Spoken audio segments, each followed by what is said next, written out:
श्री शिवाय नमस्तुभ्याम। हर हर महादेव। स्वागत है आप सभी का आज के एक नए विशेष वीडियो में, जिसके माध्यम से आप संतान प्राप्ति के लिए और किसी बड़े रोग बीमारी से मुक्ति प्राप्ति के लिए उपाय जानेंगे, जो कि पूज्य गुरुदेव ने हाल ही में रतनगढ़ चूरू राजस्थान से चतुर्थ दिवस की श्री शिव महापुराण कथा में शिव सप्त तीर्थ का वर्णन करते हुए अनुष्ठान बताया है संतान प्राप्ति के लिए और रोग मुक्ति के लिए।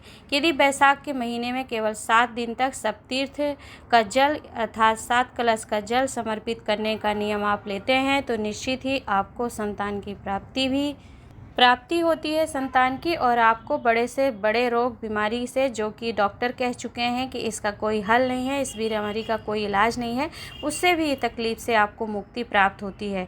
तो इस सब तीर्थ जल को समर्पित करने का क्या नियम है, किस विधि से समर्पित किया जाता है, कितने दिन समर्पित करना है, आपको संतान प्राप्ति का महा उपाय है जो कि केवल बैसाख के ही माह में किया जाता है। देखिए, बैसाख माह में स्नान जो होते हैं नियम व्रत का नियम होता है। सूर्यदेव जब मेष राशि में प्रवेश करते हैं तो फिर बैसाख के स्नान का योग प्राप्त होता है। जैसे कि सूर्यदेव जब कुंभ का स्नान जो पड़ा था माघ के महीने में, तो माघ के महीने में जब सूर्यदेव मकर राशि में प्रवेश करते हैं तो उस मकर संक्रांति के अवसर पर हमें स्नान का फल योग प्राप्त होता है, जिससे कि उसके स्नान की महत्वता बढ़ जाती है। तो सूर्यदेव के स्थापित होने के एवं प्रवेश के हिसाब से ही स्नान का योग प्राप्त होता है। जैसा कि अभी बैसाख के माह में जब सूर्यदेव मेष राशि में प्रवेश हुए हैं तो हमें बैसाख स्नान की महिमा और उसके फल की प्राप्ति होती है, तो ऐसे में स्नान करना बनता है। साथ में ही बैसाख के माह में मिट्टी के पात्र से सब तीर्थ जल अनुष्ठान का नियम, केवल यह नियम बैसाख के माह में ही किया जाता है। तो इस नियम विधान को आप जानेंगे, समझेंगे। जो लोग बैसाख का स्नान करते हैं तो स्क्रीन में आपको श्री स्कंद पुराण में वर्णन किया गया है। सारे तीर्थों का वर्णन आपको श्री स्कंद पुराण के बैसाख महात्म्य में भी कुछ प्राप्त होगा, एवं अन्य तीर्थों का वर्णन भी स्कंद पुराण करती है और शिव महापुराण भी करती है। तो जिसके पास स्कंद पुराण हो वह इन मंत्रों का स्मरण कर ले और बैसाख माह में दान, पुण्य, स्नान आदि का एवं उससे मुक्ति की प्राप्ति का उपाय, नियम, विधान जान सकते हैं श्री स्कंद पुराण से। ठीक है, तो इस महीने में दान पुण्य तो आप करेंगे ही, परंतु संतान प्राप्ति के लिए जो विशेष उपाय पूज्य गुरुदेव वर्णन किए हैं उसकी विधि और नियम आप जानेंगे। तो कैसे करना है, संपूर्ण वीडियो को अंत तक जरूर देखिएगा, सुनिएगा। यदि आप चैनल पर पहली बार आए हैं तो संतान प्राप्ति का इस वीडियो में आप विशेष महत्वपूर्ण उपाय जानेंगे। केवल बैसाख के माह में ही किया जाता, तो हर वर्ष आप कर सकते हैं। आपने कई उपाय किए होंगे संतान प्राप्ति के लिए, लेकिन यह केवल 7 दिन का नियम है और केवल बैसाख के माह का है, तो यह नियम आप ले सकते हैं। जो नारियां देखिए रजो धर्म से होंगी वह चाहे तो कृष्ण पक्ष में कर लें या फिर शुक्ल पक्ष में कर लें। तो प्रदोष तिथि आपको 2 प्राप्त होगी, तो दोनों प्रदोष तिथि से पहले ही आपको इस उपाय को करना है। कैसे करेंगे, सामग्री आप देखिएगा स्क्रीन पर। देखिए, आपको एक मिट्टी का कलश चाहिए और एक दिया ले लीजिएगा कलश को ढकने के लिए। समीपत्र आप स्क्रीन पर देख रहे हैं, तो इस प्रकार की जो समीपत्र होती है, एक केवल समीपत्र लेंगे और एक बेलपत्र लेंगे आप। ठीक है, आपको यह तीनों सामग्री लेनी है और जो आपने कलश लिया है मिट्टी का उसको जल से आपको भरना है। जल से भरकर आप इस मिट्टी के कलश को रख दीजिए। सब तीर्थ का मैं आपको विधि बता रही हूँ कि कैसे करना है। तो हर दिन आपको एक कलश ऐसी तरीके से 7 दिन तक जल से भरना है। उसे किसी सफ़ेद कपड़े को धुल करके बांध दीजिए ऊपर से, या फिर इस तरीके का मिट्टी का दीपक से भी आप उस जल को ढक दीजिए।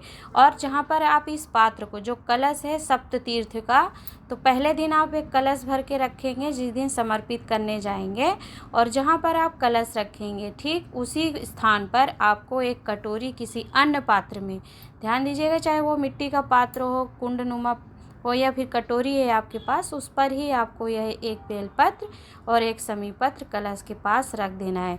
तो देखिए, इस नियम विधि को संतान प्राप्ति के लिए या रोग मुक्ति के लिए कब करेंगे आप, यह नियम आप सप्तमी तिथि से प्रारंभ करेंगे।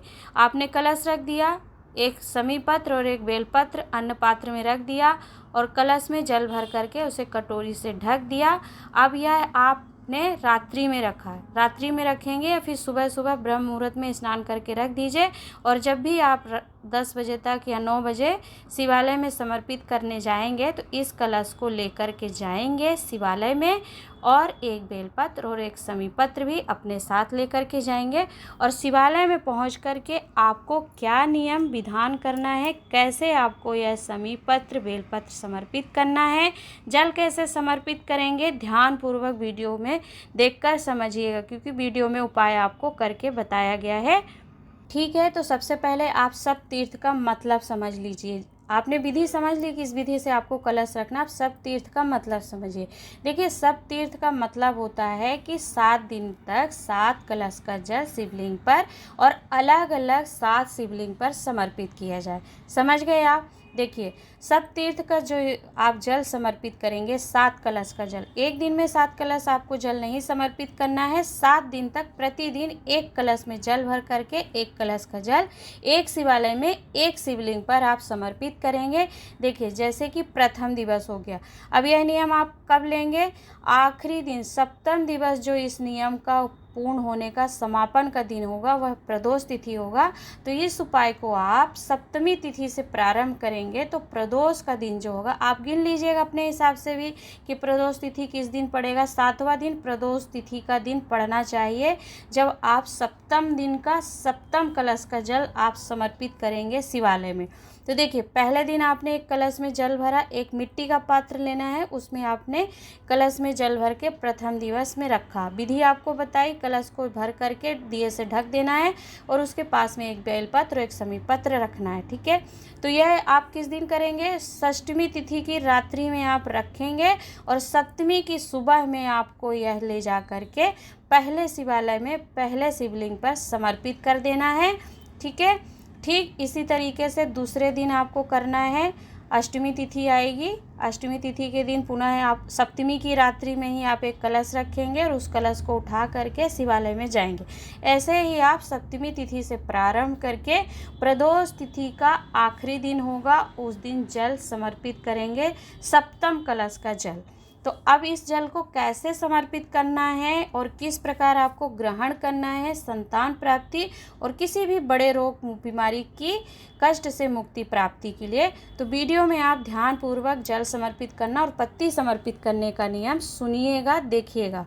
कुछ आपको डाउट लगे तो आप पूछ लीजिएगा कमेंट बॉक्स में, और सबसे पहले चैनल आप सब्सक्राइब कर लीजिए, क्योंकि ऐसी ही विशेष और महत्वपूर्ण वीडियो हम आप तक पहुँचाने का प्रयास करते रहते हैं।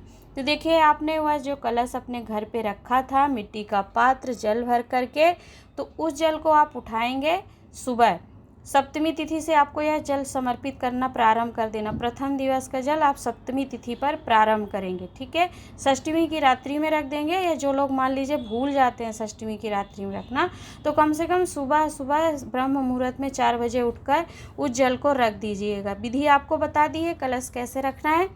अब आप शिवालय में पहुंच गए तो सर्वप्रथम आप जो समीपत्र और बेलपत्र लेकर के गए हैं, तो यह आपको शिवलिंग दिख रहा है, स्क्रीन पर आपको शिवलिंग दिख रहा है। जल समर्पित करते हैं हम, और शिवलिंग से जल बह करके सामने की ओर जहां से गिरता है तो एक आपको सर्प आकृति मोटी सी लाइन दिख रही है। ठीक है, इस जो मोटी आकृति होती है सर्प की, यह माता अशोक सुंदरी का स्थान होता है, भगवान शंकर की सबसे छोटी बेटी।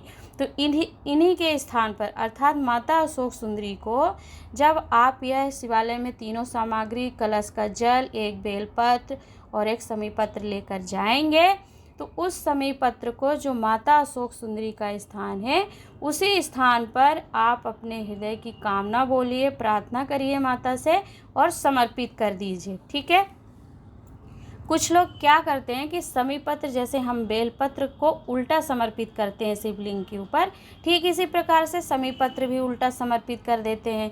परंतु समीपत्र की महिमा और उसके महत्व का वर्णन पूज्य गुरुदेव अपनी कथाओं में कई बार कर चुके हैं। तो समीपत्र स्क्रीन पर आप देखिए, जिस प्रकार मैं समर्पित कर रही हूँ अशोक सुंदरी माता को सर्प आकृति के ऊपर, ऐसे ही आपको समर्पित करना है।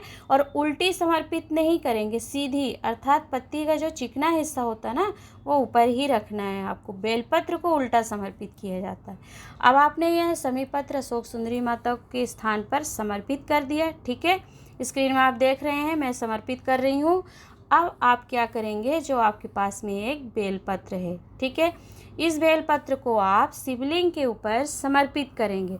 अब कैसे समर्पित करेंगे, देखिए जिस स्थान पर आप खड़े हैं ना, उस स्थान की ओर आप बेलपत्र की डंडी करेंगे, अर्थात बेलपत्र की डंडी का जो मुख है आप अपनी तरफ करके और पत्ती का मुख शिवलिंग पर होना चाहिए, ऐसे आपको समर्पित करना। अब पूर्व, पश्चिम, उत्तर, दक्षिण किसी भी जगह से आप बेलपत्र समर्पित करें, पर ध्यान रखें कि जिस स्थान से आप समर्पित कर रहे हैं डंडी का मुख अपनी तरफ ही करिएगा और शिवलिंग पर उल्टा समर्पित होगा। देखिए डंडी जो है ना आपको अपनी तरफ करना है। हमेशा का नियम होता है कि हम बेलपत्र की डंडी जलाधारी की ओर, जहाँ से जल बहकर गिरता है उस ओर करके रखते हैं, परंतु इस नियम में, इस उपाय में आपको डंडी का मुख अपनी तरफ ही, इस प्रकार स्क्रीन में दिख रहा है, ऐसे ही आपको रखना है। अब आप जो मिट्टी का कलश का जल लेकर के गए हैं उस जल को शिवलिंग के ऊपर समर्पित कर दीजिए, ठीक है। श्री शिवाय नमस्तुभ्यम मंत्र का स्मरण कर लीजिए, ओम नमः शिवाय का मंत्र कर लीजिए, नमः शिवाय मंत्र का षडाक्षर, पंचाक्षर, जो मंत्र आपको आ जाता है वही मंत्र का स्मरण करिए। संतान प्राप्ति की हृदय की कामना करिए और इस जल को आपको झेल लेना है। जो मिट्टी के कलश का जल आपने शिवलिंग पर समर्पित किया है उस जल को आप झेल लीजिए। इस प्रकार आप झेल लेंगे, उस पात्र में ले लिए। अब आपको इसको पीना कैसे है, इस जल को आचमन कैसे करना है, वह ध्यानपूर्वक सुनिएगा। अब जिन लोगों ने संतान प्राप्ति के लिए यह बैसाख माह में नियम लिया है वो क्या करेंगे कि जल झेल करके, जो नंदी भगवान है ना, नंदी भगवान आपके देख लीजिएगा गेट के बाहर हैं शिवालय में या शिवालय के अंदर ही हैं, जिस भी स्थान पे नंदी विराजमान है उस स्थान पर नंदी के पास बैठ करके आपने जो मिट्टी के कलश का जल समर्पित करने के बाद झेला है उस जल को बैठकर अपनी अंजलि में लीजिए। प्रार्थना करिए, नंदीश्वर से निवेदन कर लीजिएगा, प्रभु से अपने हृदय की संतान प्राप्ति की कामना करिएगा कि हमारी शादी को 30 वर्ष हो गए, 35 वर्ष हो गए, 25-20 वर्ष भी हो गए हैं और संतान की प्राप्ति नहीं हुई है, या फिर आप कोई बड़े से बड़े रोग बीमारी से घिरे हैं तो उसे मुक्ति के लिए कामना करते हुए आपको यह नियम करना है।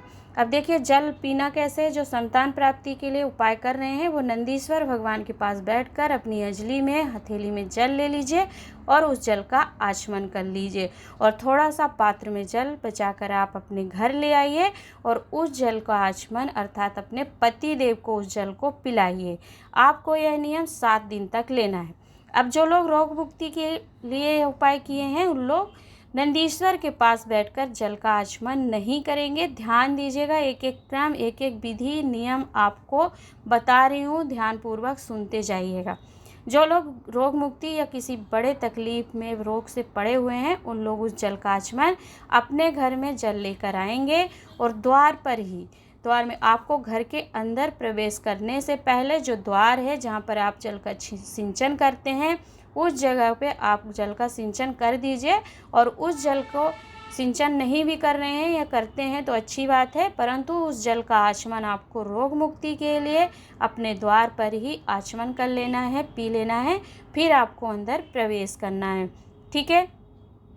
यह नियम विधान से यदि आप बैसाख माह में 7 दिन तक 7 कलश से जल अर्थात शिव सप्ततीर्थ अनुष्ठान का नियम धारण करते हैं तो निश्चित ही संतान की प्राप्ति होती है और बड़े से बड़े रोग बीमारी जो कि डॉक्टर कह चुके हैं कि इसका कोई हल नहीं है, इस बीमारी का कोई इलाज नहीं है, ऐसे रोगों से भी मुक्ति प्राप्त होती है। और इसका वर्णन स्कंद पुराण करती है, शिव महापुराण करती है। बैसाख माह का महत्तम चरित्र वर्णन करता है कि यदि ऐसा उपाय आप करते हैं तो निश्चित ही आपको फल की प्राप्ति होती है। तो उपाय करके देखिएगा, यदि शादी के आपको कई वर्ष हो गए हैं तो यह उपाय आपको करना चाहिए। अब एक विशेष बात आप ध्यान रखेंगे, ठीक है। संतान प्राप्ति के लिए जो बैसाख माह में शिव सप्ततीर्थ का जल आप समर्पित करेंगे तो 7वें दिन का सप्तम दिवस का जल जो है आपको प्रदोष तिथि पर पड़ना चाहिए। 7वां दिन आपका प्रदोष तिथि के दिन पड़े, ऐसे आपको यह नियम लेना है। और जब आप 7वें दिन का जल समर्पित करेंगे, देखिए आपने नियम लिया तो सुबह ही जल समर्पित करने जाएंगे शिवालय में और प्रयास करना है कि अलग अलग शिवलिंग में, प्रयास क्या करना है आपको करना ही है इस उपाय में कि 7 अलग अलग शिवालय में जाकर अलग अलग शिवलिंग पर आपको जल समर्पित करना है। ठीक है, यदि मान लीजिए आपके नगर में, क्षेत्र में, गांव में, शहर में या जिस भी सेक्टर में आप रहते हैं उस जगह 7 शिवालय नहीं है तो 7 शिवलिंग आपको प्राप्त नहीं होते। तो जितने भी शिवालय हैं, जितने शिवलिंग हैं, 3 हैं, 4 हैं, 2 हैं, 1 है, उन पर समर्पित कर लीजिए। और देखिए आपको 7 पूरे करना है तो आप क्या करेंगे, पूज्य गुरुदेव वर्णन किए हैं कि फिर आप थोड़ी सी मिट्टी को उठाकर शिवलिंग का आकृति दे करके उस पर ही 7 दिवस का जो 7 दिन का जल है आप समर्पित करिए। देखिए जितने शिवालय मिल जाए शिवलिंग पर समर्पित कर लीजिएगा, नहीं मिलते हैं शिवलिंग तो फिर आपको मिट्टी को ही उठाकर जल समर्पित कर देना। अब देखिए अब हर कहीं आप मिट्टी को उठाकर जल समर्पित नहीं कर दीजिएगा, प्रयास कर लीजिएगा कि देखिए बेलपत्र वृक्ष होता है, ठीक है, आंवले का वृक्ष होता है, बट वृक्ष होता है, पीपल का वृक्ष होता है, तो इन वृक्षों के नीचे ही जाके आप थोड़ी सी मिट्टी को उठाकर शिवलिंग नुमा उठा लीजिएगा और वहाँ पर अपने सप्ततीर्थ का शिवलिंग पे जल समर्पित करिएगा। क्योंकि देखिए बेलपत्र के वृक्ष के नीचे तो वैसे ही साक्षात शिव विराजमान होते हैं, अच्छेश्वर महादेव विराजमान होते हैं आंवले वृक्ष के नीचे। तो ऐसे आपको 7 दिन तक 7 कलश का जल और 7 शिवलिंग पर समर्पित करना है। और जब आप 7वें दिन का जल मान लीजिए सुबह समर्पित करते हैं आप, या फिर प्रदोष है तो आप सोचेंगे कि सुबह समर्पित ना करके प्रदोष काल में समर्पित कर लेंगे। तो यदि आप सुबह भी जल समर्पित कर रहे हैं प्रदोष के दिन 7वें दिवस का तो सुबह करिए या शाम करिए, परंतु उस जल का आचमन आपको शिवालय में नंदीश्वर के पास बैठ करके सुबह नहीं करना है। उस दिन आप आचमन आपको 7वें दिन की बात बता रही हूँ जो कि प्रदोष तिथि पर रहेगा 7वां दिन, उस दिन प्रदोष तिथि के दिन चढ़ाया गया जल सप्ततीर्थ का आपको प्रदोष काल में प्रदोष तिथि के दिन पीना है। ठीक है, भले ही आप सुबह ही जल समर्पित कर दिए कोई बात नहीं, झेल कर घर ले जाइए या फिर घर से और शाम को जब प्रदोष काल का समय आए, सूर्यास्त के 45 मिनट पहले और 45 मिनट बाद का जो समय होता है प्रदोष काल होता है, तो उस जल को आपको फिर शिवालय में जाकर के प्रदोष काल में नंदीश्वर के पास बैठकर आचमन करना है। तो अब आप अपने सुविधा अनुसार देख लीजिएगा कि आप सुबह समर्पित करते हैं या फिर प्रदोष काल में प्रदोष तिथि के दिन। प्रदोष काल में प्रदोष तिथि का जल समर्पित करेंगे यदि तो आपके लिए सरल हो जाएगा कि वहीं पर आपने जल समर्पित किया और नंदीश्वर के पास बैठकर आपने जल को पी लिया, आचमन कर लिया और पति के लिए लेकर घर आए तो प्रदोष काल में ही उनको भी आचमन करा देंगे आप। परंतु यदि सुबह करेंगे तो फिर आपको शाम तक उस जल को रखना है और फिर शिवालय वापस जाना पड़ेगा और वहां पहुंचकर नंदीश्वर के पास जल पीना है। जो लोग रोग मुक्ति के लिए यह उपाय कर रहे हैं वह द्वार पर आएंगे तो द्वार से प्रवेश नहीं करना है, तो उन लोग सुबह उस जल को समर्पित कर सकते हैं रोग मुक्ति वाले, परंतु संतान प्रयास करना है आप कि प्रदोष काल में ही उस जल को समर्पित करें। तो पूज्य गुरुदेव द्वारा वर्णित है आपको संतान प्राप्ति का विशेष वैशाख माह में ही इस उपाय को किया जाएगा, अन्य महीने में या अन्य समय पर आप यह उपाय नहीं कर सकते हैं।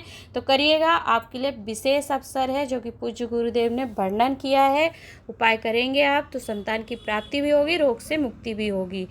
तो आशा करती हूँ वीडियो आपके लिए लाभप्रद उपयोगी रही होगी, तो और लोगों को शेयर कर दीजिएगा जिससे अधिक से अधिक लोगों को संतान की प्राप्ति हो, रोग की मुक्ति हो। कुछ पूछना हो तो कमेंट बॉक्स में पूछिएगा, हम बताने का प्रयास करेंगे। चैनल सब्सक्राइब कर लीजिएगा क्योंकि ऐसे ही उपायों की जानकारी हम आप तक पहुँचाते रहेंगे। आज के लिए इतना ही। नमः शिवाय। ओम हर हर महादेव।